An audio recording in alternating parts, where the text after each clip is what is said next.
Not when you're younger anyway, because back then life felt like a series of steps you were supposed to follow. Graduate, get the job, build the life, be responsible. And for the most part, we did all of it.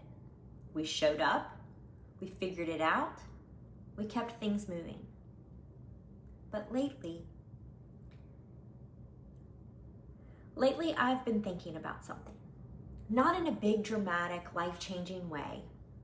Just one of those quiet thoughts that shows up when you are sitting with your coffee in the morning and the world hasn't quite caught up to you yet. And the thought that I had was this. Why does midlife feel a little bit like being a kid again? Because if you're Gen X, you know exactly what I mean. We were the generation that grew up in between things, analog and digital, structure and freedom, supervision, and a whole lot of figuring it out on our own. We were the latchkey kids.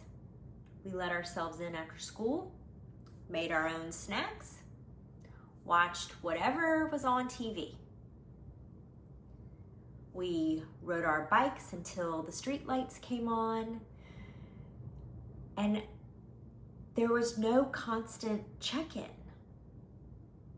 No one tracking our every move, and thank goodness, because I would probably still be grounded. But all jokes aside, there was just this quiet expectation that you'll figure it out. And we did. And maybe that's why this stage of life feels the way that it does, because here we are again, standing in a space where things aren't as structured as they used to be. The kids are older or grown, the career established or evolving or even giving notice. The constant urgency of earlier years starts to soften just a little. And in its place, there's space. Now, space sounds like something we should all want. But when it first shows up, it can feel unfamiliar, even a little uncomfortable, because for so long, our days were filled with being needed.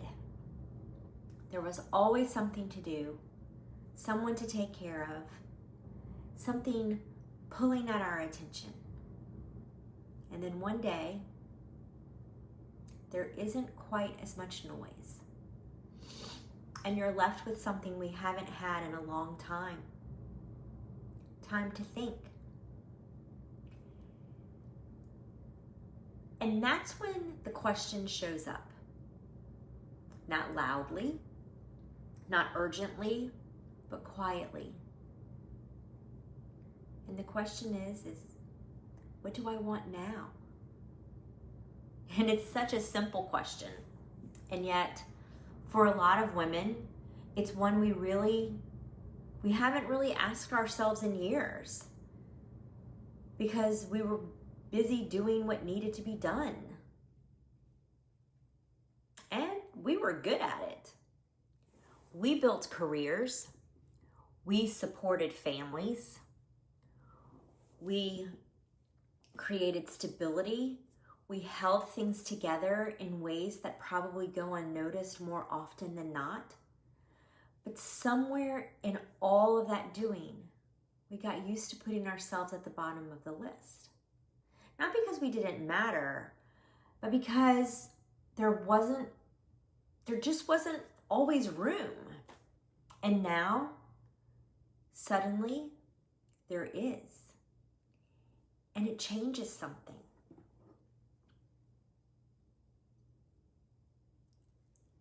for me, that shift didn't come all at once. And it wasn't some dramatic moment where everything changed overnight. It was quieter. Oh, excuse me. It was quieter than that. I had spent years as a stay-at-home mom. Then, after getting divorced, a working single mom. Then years in the health and fitness world. And all of that was such a big part of who I was. It wasn't just what I did, it was part of my identity. And then, at some point, I made the decision to step away from that chapter. I hung up my trainer hat and I went back to a 9-to-5 that I absolutely love. Now, if you had told my younger self that's where I'd be, or this is where I would be, I probably would have had a lot of questions. I know I would have had a lot of questions. But here's the interesting part, because it didn't feel like going backward. It felt like shifting, like adjusting course in a way that made sense for where I was in life. And over the last few years, I've continued to pivot. Small changes, small decisions, sometimes big changes, big decisions. But all of those decisions were enough to lead me somewhere I didn't expect to land. And now I'm in a position I genuinely love, but even more than that, I am at a company that I truly love. And that part matters more than I ever thought it would.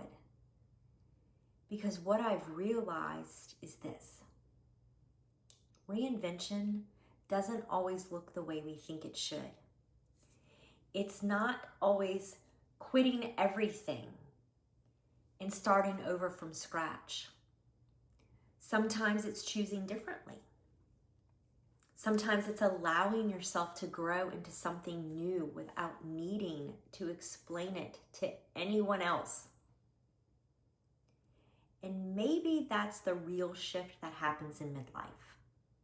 We stop needing everything to make sense to everyone else and start asking if it makes sense to us. Because if you think about it, we've been preparing for this stage of life our whole lives. We learned independence early. We learned how to adapt. We learned how to figure things out without step-by-step plans. And now, we're just doing it again. Only this time, it looks a little different. This time, it's not about survival. It's about choice. There's a kind of freedom that starts to show up in midlife. It's subtle, but it's there. You start caring less about expectations, less about timelines, less about what everyone else thinks you should be doing, and more about how you actually want to live your life.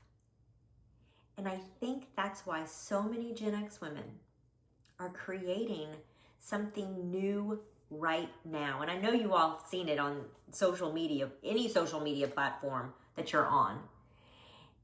And we're doing it not because we have to, but because we finally can.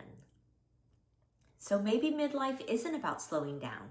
Maybe it's about coming back to yourself, back to that girl who figured things out, who didn't need a roadmap, who trusted that she'd find her way. Because she's still in there. She just looks a little different, a little wiser, a little more grounded, a little more honest about what she wants. And maybe, just maybe, this next chapter isn't about becoming someone new. Maybe it's about remembering who you were all along. So if you've been feeling that shift, that quiet sense that something is changing, You are not alone. You are right on time. And I'd love to know, what does your next chapter look like? And if this episode resonated with you, please share it with a friend who might need to hear it too. And as always, I am so glad you're here, and I will talk to you and see you next time.